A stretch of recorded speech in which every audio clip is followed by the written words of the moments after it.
ओम नमः शिवाय। ओम नमः शिवाय। शिव हरि बच्चों, बोलो श्री कृष्ण भगवान की जय। राधे राधे राधे राधे। श्रीमद् भागवत सार श्रीमद् भागवत सार में 700 दूसरों को सुखी करने के लिए स्वयं दुख सहन करें, वह शिव है। स्वयं को सुखी रखने के लिए दूसरों को दुख देने वाला संसारी जीव है। 701 निंदा पर ध्यान मत दो, दोष करने वाले को भी याद मत रखो, पेट में गांठ मत रखो। 702 विषय पीड़ा अधिक है तो भगवान नाम कीर्तन करो। भगवान विषय को अमृत बनाता है। 703 16वें बरस जीव में मथन आरंभ होता है। मन में वासना रूपी विष उत्पन्न हो तो उस समय मद्राचल पर्वत की तरफ मन को शीतल करो। इस तरह मथन संसार में से भक्ति और ज्ञान पुरुष अमृत निकलेगा। 704 भगवान परीक्षा लेते हैं, पहले वह जहर देते हैं, बाद में अमृत। 705 समृद्धि आए तो उसका उपयोग परोपकार में करो। समृद्धि के मतलब बच्चों धन आना। जो धन हमारे पास आता है तो उस टाइम हम भूल जाते हैं परमात्मा को, क्योंकि कहते हैं ना, कोई कहा है कि जिस टाइम दुख पड़े तो त्राही त्राही राम कर उठता है, और जिस टाइम इंसान पे सुख आता है उस टाइम भगवान को भूल जाता है। भगवान को भूलना नहीं चाहिए, भगवान को हमेशा याद रखना चाहिए। अगर परमात्मा गरीबी दिया है जब भी, और अमीरी दिया है जब भी, परमात्मा ने आपको अमीरी दिया तो परमात्मा का सुबेरे उठते परमात्मा का धन्यवाद क्या करो कि परमात्मा आपने, हे मेरे दाता, आपने इस लायक समझा जो आज मुझे ये माया दिया है। और अगर गरीबी दिया है तो भगवान से ये अरदास लगाना चाहिए कि परमात्मा जिस विधि भी रखेगा तू, हम रहेंगे। आज गरीबी है तो कल आप अमीर भी बनाओगे। आप ये कह के देखना बच्चों, आपके देख लेना सारा का सारा जितना भी कष्ट है परमात्मा माता रानी दूर करेंगे। क्योंकि कहते हैं ना कि भगवान को भजना चाहिए। किसी ने कहा है कि भूखे भजन ना होए गोपाला, ले ली अपन कंठी माला। तो बच्चों भूखा भजन ही होता है।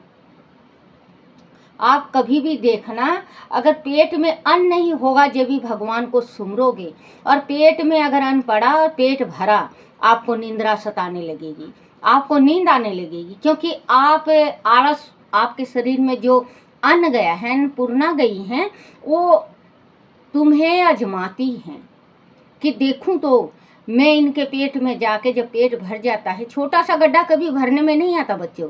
रात को भरो सुबेरे खाली, सुबेरे भरो दोपहर में खाली, दोपहर में भरो शाम को खाली। क्योंकि इस गड्ढे के चलते इंसान गलत से गलत भी काम कर जाता है। लेकिन जिसने भूख बर्दाश्त कर ली है इस संसार में, जिसने भूख बर्दाश्त कर ली उसने सब कुछ बर्दाश्त कर लिया है। जो भूख को बर्दाश्त कर लेता है ना बच्चों, वो हर एक चीज की, दुख का, सुख का, हर एक चीज को वो बर्दाश्त करता है। तो भगवान को जपना चाहिए। तो ये जैसे कहावत है कि भूखे भजन ना होए गोपाला, ले लिया अपन कंठी माला, तो भूखे भजन ही होता है। 8 दिन में एक दफे जरूर आप व्रत किया करो। व्रत से हमारा शरीर साफ रहता है। 705 संपत्ति आवे तो उसका उपयोग परोपकार में करो। 706 संतोष न होने से मनुष्य पाप करता है, हर स्थिति में संतोषी बनो। 707 जो झूठे यश की कामना करता है उसके पुण्य छीन हो जाते हैं। कीर्ति और प्रतिष्ठा में उलझने वाले को अमृत नहीं मिलता। यश अपयश विधि हाथ। 708 लक्ष्मी का मोह छूटने पर प्रभु भजन शुरू होता है। 709 जिसका हृदय कोमल और सरल हो, लक्ष्मी उसी के पास आती है। 710 जिसके पास लक्ष्मी हो, उसे चारों ओर नजर रखनी चाहिए, सबका दुख दूर करना चाहिए। लक्ष्मी का यही सत उपयोग है। 711 जिस घर में कलह रहे, उस घर में रहने वालों को ज्ञान अमृत और भक्ति रूप अमृत नहीं मिलता। कलह सुख शांति का नाश करता है। 712 सौंदर्य सिर्फ कल्पना है। तुम्हें जो सुंदर लगे वह कुत्ते को सुंदर नहीं लगता। सौंदर्य नेत्र में है। 713 संसार की मोहनी का मोह, सौंदर्य का मोह, विषयों का मोह छोड़ो। जैसे जैसे परमात्मा में प्रेम बढ़ाओगे, वैसे वैसे विषयों से घृणा होने लगेगी। 714 नेत्रों में काम रखकर जगत को रखोगे तो मोह बढ़ेगा। आंखों में ईश्वर को रखोगे तो मोह का नाश होगा। 715 रास्ते चलती स्त्री में जिसका मन हंसे वह राक्षस, पर स्त्री का चिंतन करे वह भी राक्षस। चिंतन तो अपने इष्ट देव का रखना चाहिए। भोजन में 716 भोजन में विष मता भेदभाव मत करो। ऐसा करने वाले को संगड़ावनी का रोग होता है।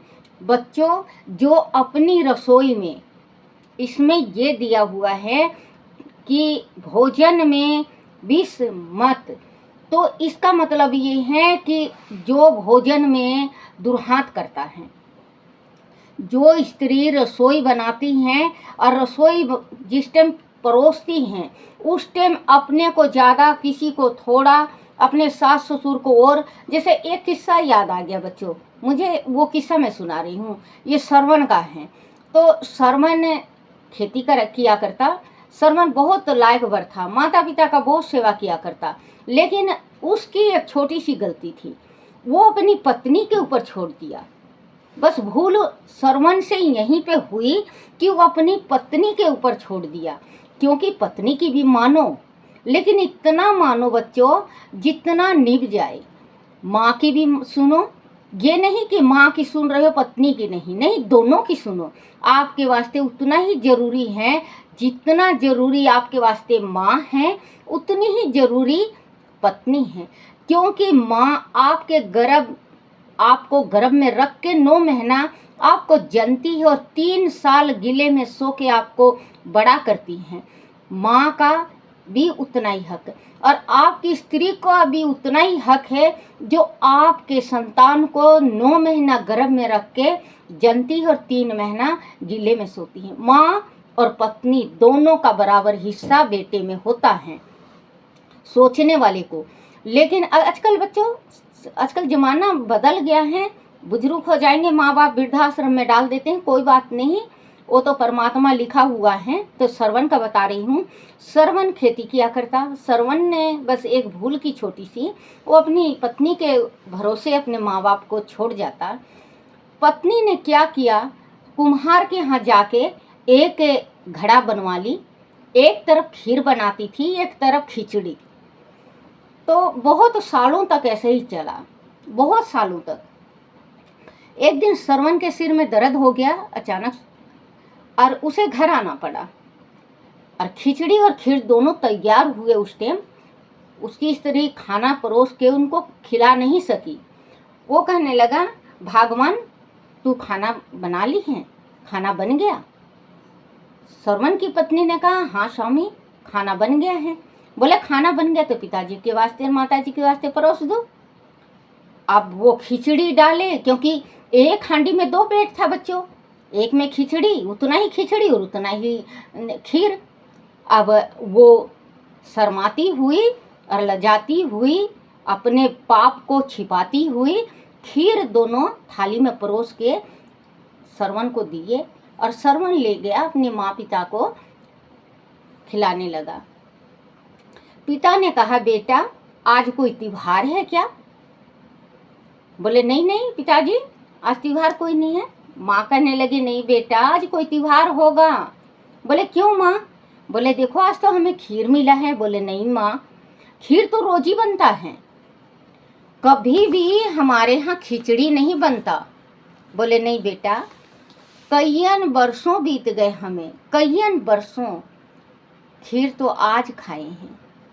बोले नहीं माँ। बोले अच्छा बेटा कोई बात नहीं, बनता होगा रोज।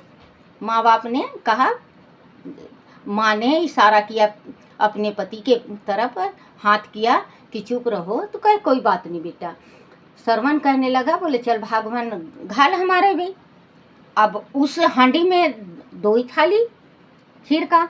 अब श्रवण गया, बोले चलो चल भगवान तू बैठ, अब मैं घाल के लाता हूँ। श्रवण गया, चूल्हे में देखा खोल के, और जिस टाइम खोल के देखा बच्चों, उस टाइम खिचड़ी खीर खत्म। उसने कहा कि ये हांडी में 2 पेट कैसे? तुझे अगर बनाना ही था तो एक हांडी में खीर बनाती, सभी खाते, 4 जने तो हैं ही हम। उसके तो दिमाग बहुत गर्म हो गया। उसने तो तुरंत ही अपने दोनों वो किया, जो कावड़ जैसे बनाते हैं, डलिया दोनों साइड का वो किया, डलिया तैयार किया, अपने माँ पिता को लिया और चलने लगा। पत्नी बोली, मेरे से बहुत बड़ी गलती हो गई है, मुझे माफ़ कर दो। पति कहने लगा, तू, मैंने तेरे ऊपर विश्वास किया और तूने मेरे साथ विश्वासघात किया। एक हांडी में 2 पेट, अगर मेरी माँ गर्भ में 2 पेट करी होती तो आज मैं जीवित नहीं होता, आज मैं जीवित नहीं होता। मेरे अंधे माँ बाप को तूने खिचड़ी खिलाया और मैं खीर खाता रहा। मेरी जिंदगी, जितने भी इनमें रगों में मेरे खून बह रहे हैं ये खीर के, वो जिंदगी बेकार है मेरी। नहीं माना। चारों तीर्थ करवाने के वास्ते सबसे पहले बच्चों, जो कावड़ का जो सिस्टम अभी चला हुआ है, ये कावड़ का जो लेके आते हैं, ये कावड़ का सबसे पहले श्रवण ने किया था अपने माता पिता का, जो माँ बाप को तीर्थ करवाने ले गया। 4 धाम करवाया बच्चों। बीच में प्यास लग गई जंगल में। श्रवण के पिता ने कहा कि बेटा मुझे बहुत ज़्यादा प्यास लगी है, बर्दाश्त नहीं हो रहा है। माँ कहने लगी, बेटा मुझे भी हो रहा है, प्यास तो बहुत ज़्यादा मुझे भी लगी हुई है, अब अगर कहीं पानी मिले तो देख लो बेटा। तो पहले बच्चों वो हुआ करता तुम्बा, इसका घिया का तुम्बा हुआ करता पानी भरने वाला। ये साधु संतों के पास अब भी हैं। वो लेके श्रवण बोला, माँ पिता आप यहीं पे रुको, मैं पानी लेके आता हूँ। और वो जैसे ही पानी दिखा और उसमें पानी में डाला श्रवण, और पानी डुब डुब डुब डुब बोलने लगा। तो राजा दशरथ सोचा कि ये कोई जानवर है। पहले शिकारी राजा जो आवाज़ होती थी उसको साध के मारते थे। राजा दशरथ ने तीर छोड़ दिया, तीर छोड़ दिया, जाके छाती पे लगी श्रवण के। हाय पिता, हाय माँ। राजा दशरथ भाग के गए। बोलो हो, मेरे से क्या अनर्थ हो गई, मेरे से तो बहुत बड़ी गलती हो गई। जाके देखे तो उनकी छाती में तीर लगा हुआ है। श्रवण ने एक ही बात कहा कि मेरे माता पिता अंधे हैं और मेरे माता पिता को पानी पिलाओ, मुझे कुछ नहीं चाहिए। राजा दशरथ गए, पानी देने लगे। बोले बेटा बहुत लेट कर दिया तू, बहुत देर हो गया हमें इंतज़ार करते करते। राजा दशरथ नहीं बोले, पानी देने लगे। बोले नहीं, तू मेरा बेटा श्रवण नहीं है, तू बोल कौन है। तू कौन छलिया है?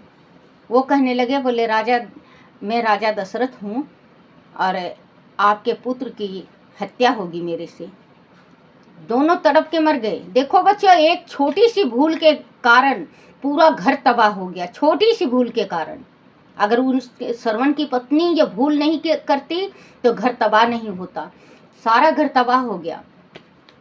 फिर इसके बाद पानी नहीं पिए, श्राप दे दिया। पानी लेते ही चलू भर के पानी में, बोले जा राजा दशरथ, जैसे आज हम अपने पुत्र के वियोग में तड़प तड़प के मर रहे हैं, तेरे घर में 4 पुत्र होंगे और तू एक दिन अपने पुत्र के वास्ते तड़प तड़प के मरेगा।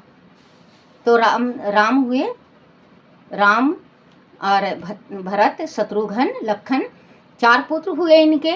और जिस टाइम राम राज हो रहा था सुबह, और रात को कैकेयी रूस गई कि 14 वर्ष वनवास राम को चाहिए और मेरे पुत्र को राज चाहिए। राजा बहुत मनाए। राजा ने वचन दिया था, 2 वचन थे, 2 वचन ले रखा था। तो इन्होंने कहा, बोले कैकेयी ने कहा, या तो वचन से आप हार जाओ, मैं सब्र कर लूँगी, नहीं तो मेरा वचन मान लो। राजा दशरथ ने कहा था उस टाइम कि रघुकुल रीत सदा चल आई, रघुकुल रीत सदा चल आई, प्राण जाए पर वचन ना जाई। कैकेयी से राजा दशरथ ने कहा था कि प्राण, रघुकुल तो सदा चलेगा और जो वचन दिया हूँ वो वचन से नहीं मुकरूंगा। तो इनको 14 वर्ष के वास्ते वनवास हुआ और इधर वो पूरे हुए। तो देखो बच्चों, कभी भी भूल से अपनी रसोई में 2 पेट मत करना। जिसके घर में 2 पेट हुआ है बच्चों, उसका गृहस्थी में माँ भगवती कभी भी अस्थिर रूप से नहीं होती। और जिसके घर में चाहे नमक रोटी खाओ, अगर आप प्रेम से नमक रोटी खा रहे हो तो आपके घर में माँ अन्नपूर्णा का वास होगा। आप अजमा के देख लेना बच्चों, आप 2 जने का रोटी बनाओगे, चाहे 4 जने आ जाएं, आपके घर में कमी नहीं होगी। बोलो श्री कृष्ण भगवान की जय। हरिवंश पुराण की जय। व्यवसाय तो मनु का वंश, वे सम्मान जी बोले, इच्छुक नबगा धूणु सनित नरिशतु परंतु नाभिरिष्क करुष तथा विरसद। यह 9 पुत्र व्यवस्थाओं मनु के हुए। पहले जब मनु के कोई संतान नहीं थी, तब मित्र वरुण देव की प्रसन्नता के लिए उन्होंने यज्ञ किया था। उस यज्ञ से दीप, कवच व आभूषणों वाली ईला नाम एक कन्या उत्पन्न हुई थी। मनु ने उसे अपनी पुत्री माना, उसे अपने आदेशों का पालन करने के लिए कहा, किंतु वह मित्र वरुण के अंश से उत्पन्न होने के कारण उन्हीं के पास गई और उनसे आदेश करने को बोली। मित्र और वरुण ईला के इस सदाचरण पर प्रसन्न हुए और बोले कि वह मित्र वरुण की कन्या रहते हुए भी मनु का वंश धारण करने वाली सुगुमन नामक पुत्र होगी और मनु के वंश का विस्तार करेगी।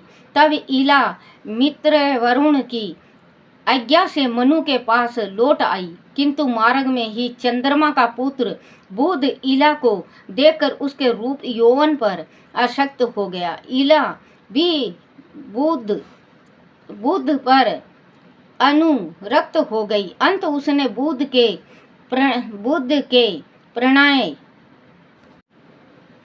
निवेदन को स्वीकार कर लिया। ईला और बुध के संपर्क से पुरुखा नामक पुत्र उत्पन्न हुआ। पुत्र के उत्पन्न होने के बाद ईला स्त्री से पुरुष बन गई और सुगुमन नाम से जानी जाने लगी। ऐसा हमने सुना है। हे राजन, सुगुमन के रूप में ईला के बाद में गाय, उलकल तथा विनता सर्वा नामक 3 परम धार्मिक पुत्र उत्पन्न किए। बाद में गाय के राज्य का नाम गया हुआ, क्योंकि पूर्व का राजा गया को, पश्चिम का विनेताश्रव को और उत्तम का उत्कल को प्राप्त हुआ था। विनेताश्रव का राज्य पश्चिम पुरी तथा उल्का पुरी के नाम से जाना गया। यज्ञ द्वारा इला के उत्पन्न होने के बाद इच्छुक आदि 9 पुत्र मनु के हुए थे।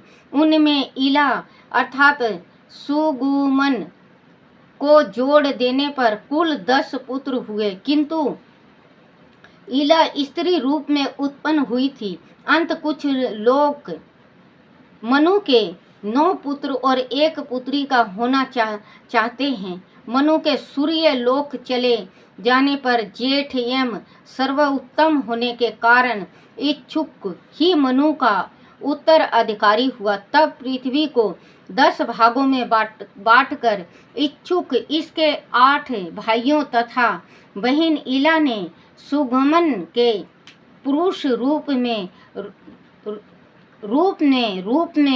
पृथ्वी पर शासन किया।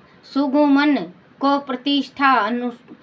प्रतिष्ठान पूर्व प्रयोग का एक देश का राजा मिला था, जिसे उसने बाद में बुद्ध से उत्पन्न अपने जेठ पुत्र पूर्वा को सौंप दिया था।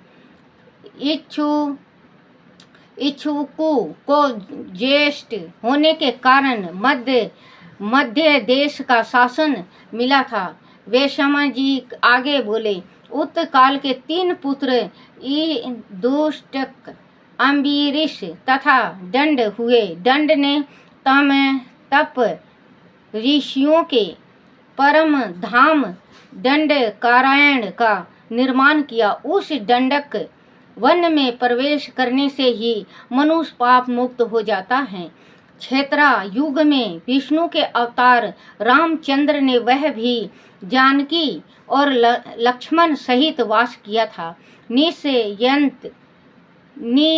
नारी सयंत के शक नामक और नाभक के अम्बरीश नाम के राजाओं में श्रेष्ठ पुत्र हुए। धृष्टु के पुत्र महायोद्धा धृष्टक हुए, जो युद्ध प्रेम के कारण क्षत्रिय हुए। करुष नामक माघ पराक्रमी हजारों क्षत्रियों को उत्पन्न किया। नाभ गारिष्ठ के पुत्र अपनी वीरतियों से वेश्याधर्म वाले हुए। पशु के पुत्र सरयती तथा सरयती के पुत्र अनर्थ हुए। अनर्थ की एक सुकन्या नामक बहन भी हुई, जिसका विवाह बाद में महर्षि चमन से हुआ। अनर्थ के रेव नामक मगधेश्वरी पुत्र हुआ, जिसने अनर्थ देश का निर्माण किया। इस देश की राजधानी द्वारका कहलाई। बोलो श्री कृष्ण भगवान की जय। श्री कृष्ण गोविंद हरे मुरारी, हे नाथ नारायण वासुदेवाय, हे नाथ नारायण वासुदेवाय, हे नाथ नारायण वासुदेवाय। बोलो श्री कृष्ण भगवान की जय। अपने अपने माता पिता की जय, अपने अपने गुरुदेव महाराज की जय। हे मेरे विष्णु भगवान, हे मेरे कन्हैया, अगर मेरे से कोई भूल चूक, कोई गलती, कोई टूटी हो जाए, मुझे क्षमा करना, क्षमा करना, क्षमा करना। बोलो श्री कृष्ण भगवान की जय हो।